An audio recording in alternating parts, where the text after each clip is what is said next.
अस्सलाम वालेकुम guys, welcome to back AD guide है यूट्यूब चैनल। तो आज हम बात करने जा रहे हैं, अगर आपके पास जीसीसी लाइसेंस है तो क्या आप दुबई में ड्राइविंग कर सकते हैं? क्या आप उसको दुबई के लाइसेंस में ट्रांसफ़र कर सकते हैं? या अगर आपके पास दुबई का लाइसेंस है तो आप उसको किसी और कंट्री में यूज़ कर सकते हैं या नहीं कर सकते?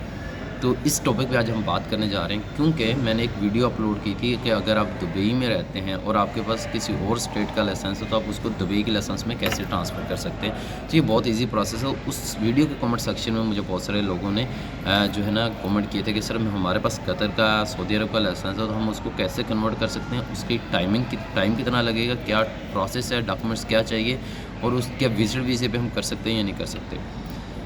तो क्या हम विज़िट वीज़े पे अगर दुबई में आते हैं तो हमारे पास जो कतर का या सऊदी अरब का लाइसेंस है उस पे भी गाड़ी चला सकते हैं या नहीं। इन टॉपिक्स पे आज हम बात करने जा रहे हैं, लेकिन उससे पहले अगर आपने इस चैनल को सब्सक्राइब नहीं किया तो सब्सक्राइब कर लें, बेल आइकन पे क्लिक कर लें ताकि आपको नई आने वाली हर वीडियो आसानी से मिल सके।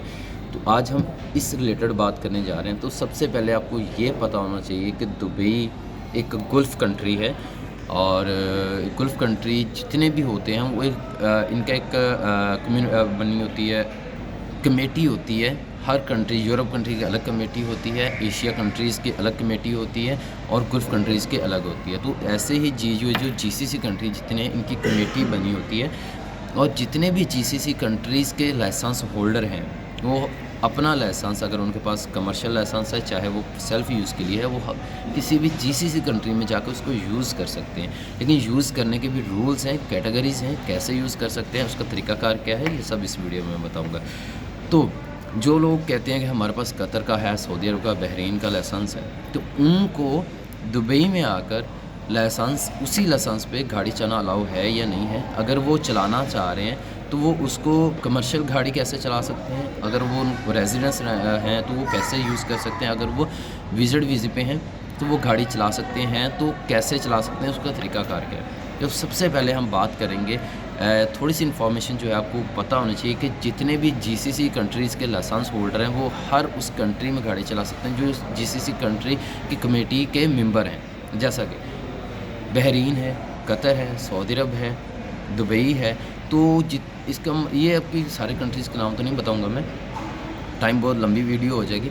मतलब जितने भी गल्फ़ कंट्री हैं, अराबिक कंट्री हैं, जीसीसी कंट्री हैं, आप उनका लाइसेंस आपके पास है तो आप वो लाइसेंस के ऊपर किसी भी जीसीसी कंट्री में गाड़ी जाकर चला सकते हैं। लेकिन अभी गाड़ी चलानी कैसे है, रूल्स क्या है, ये बात देखें। अगर आपके पास कतर का, बहरीन का कोई भी लाइसेंस है, आप किसी भी जीसीसी कंट्री में जाना चाह रहे हैं, एग्जांपल मैं देता हूँ, अगर आपके पास बहरीन का, कतर का या सऊदी अरब का लाइसेंस है, अगर आप दुबई में आते हैं तो विज़िट पे आते हैं तो आप कैसे गाड़ी चला सकते हैं। देखिए सिंपल सी बात है, अगर आप विज़िट पे आते हैं दुबई में और आपके लाइसेंस की आपके जो विज़िट वीज़े की वैलिडिटी है 30 दिन, तो जो आपके पास लाइसेंस है वो आप 30 दिन तक एज़ अ विज़िटर दुबई में गाड़ी यूज़ कर सकते हो, चला सकते हो, नो प्रॉब्लम।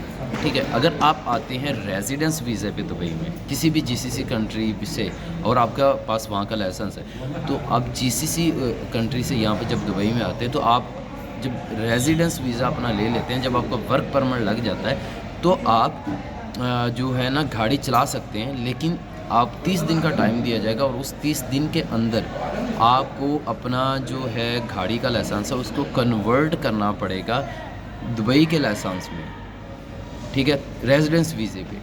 और अगर आप विज़िटर ना हो तो आप यूज़ कर सकते हैं, जितनी आपकी वैलिडिटी विज़िटर वीज़े की होगी उतने दिन आप यूज़ कर सकते हैं। हाँ, अगर आप किसी भी जीसीसी कंट्री से, कतर से, बहरीन से, सऊदी अरब से दुबई में आके किसी कंपनी के साथ काम करना चाहते हैं, एज़ अ कमर्शियल ड्राइवर काम करना चाह रहे हैं, तो इसका क्या तरीक़ाकार है। जब आप उस कंपनी में दुबई में आके वीज़ा ले लेते हैं तो आपके पास 30 दिन होते हैं, लेकिन आपको उस 30 दिन के अंदर आपका जो लाइसेंस है वो कन्वर्ट करना पड़ेगा। यहाँ पे आकर आपके पास एमरेट्स आईडी होनी चाहिए। जब वीज़ा लग जाता है, वीज़ा लगने के बाद आपके पासपोर्ट की कॉपी होनी चाहिए, आपकी एमरेट्स आईडी होनी चाहिए, आपके पास जो वीज़े की कॉपी होनी चाहिए। ठीक है, आपके पास जितने मज़ीद डॉक्यूमेंट्स रिक्वायर्ड होंगे वो आपको देने पड़ेंगे। जो इम्पोर्टेंट डॉक्यूमेंट्स हैं, आपका पासपोर्ट, आपकी वीज़े की कॉपी, ठीक है, और आपकी एमरेट्स आईडी और आपका जो जीसीसी कंट्री का लाइसेंस है वो आपके पास मौजूद होना चाहिए। ये ले जाके आप अपना लाइसेंस को ट्रांसफ़र कर सकते हैं ईज़िली। और इसमें गोल्डन ट्राई होती है। अगर आप गोल्डन ट्राई पहली में पास कर जाते हैं तो देखें, आपको 1-2 क्लासेस अगर आप लेना चाह रहे हैं तो ले सकते हैं। ठीक है। यहाँ पे रोड्स के नॉलेज के लिए कि आपके पास रोड का नॉलेज हो, लेफ़्ट राइट का इशारे से कैसे निकलना है, यू टर्न कैसे लेना है, या राउंड अबाउट से कैसे निकलना है, तो इन चीज़ों के लिए। उसके बाद 2-4 क्लासेस लेने के बाद आप अपनी गोल्डन ट्राई दें। अगर आप पहली ट्राई में पास हो जाते हैं तो आपको ये दुबई का लाइसेंस मिल जाएगा, कन्वर्ट हो जाएगा, ठीक है। तो आप कमर्शियल गाड़ी चला सकते हैं। अगर आपके पास गोल्डन ट्राई जो थी वो नहीं पास कर पाते, ठीक है, आपको फिर एक गोल्डन ट्राई जो है नहीं देनी पड़ेगी, फिर आपको दोबारा से नए मतलब कोई क्लासेस लेने पे पड़ेंगे, दोबारा से वो न्यू प्रोसेस स्टार्ट करना पड़ेगा, ठीक है। लाइसेंस का दुबई का लाइसेंस न्यू से लेना पड़ेगा। तो ये भी हो सकता है कि आप दोबारा भी गोल्डन ट्राई दे सकें। ये डिपेंड करता है आपके ऊपर, आपके कनेक्शंस के ऊपर। तो ये तरीकाकार है कमर्शियल व्हीकल चलाने का। तो रेजिडेंस पे भी 30 दिन के अंदर आपको लाइसेंस चेंज करना पड़ता है गोल्डन ट्राई के साथ। अगर नहीं तो आप जो है ना लाइसेंस बनाना पड़ेगा आपको, ठीक है। तो ये सारा प्रोसेस है। यहाँ पे आप किसी भी जीसीसी कंट्री का लाइसेंस दुबई में इजीली यूज़ कर सकते हो। अगर मज़ीद आपको इन्फॉर्मेशन चाहिए तो आप मुझसे कमेंट सेक्शन में आकर या मेरी वीडियो के डिस्क्रिप्शन में जाएंगे तो वहाँ पे आपको मेरे इंस्टाग्राम का यूज़र नेम मिलेगा। अब वहाँ पे यूज़र नेम को कॉपी करें और मेरे किसी भी अपने इंस्टाग्राम पे जाकर उसको पेस्ट करें, मेरी आईडी आ जाएगी, वहाँ पे आप मुझसे बात कर सकते हैं। और प्लीज़ ज़्यादा बात जो है वीडियोस जो यूट्यूब के उनके कमेंट सेक्शन में हम नहीं कर सकते। तो दीजिए अपने भाई को इजाज़त इसके साथ साथ। तो मिलते हैं नेक्स्ट वीडियो में। अल्लाह हाफ़िज़।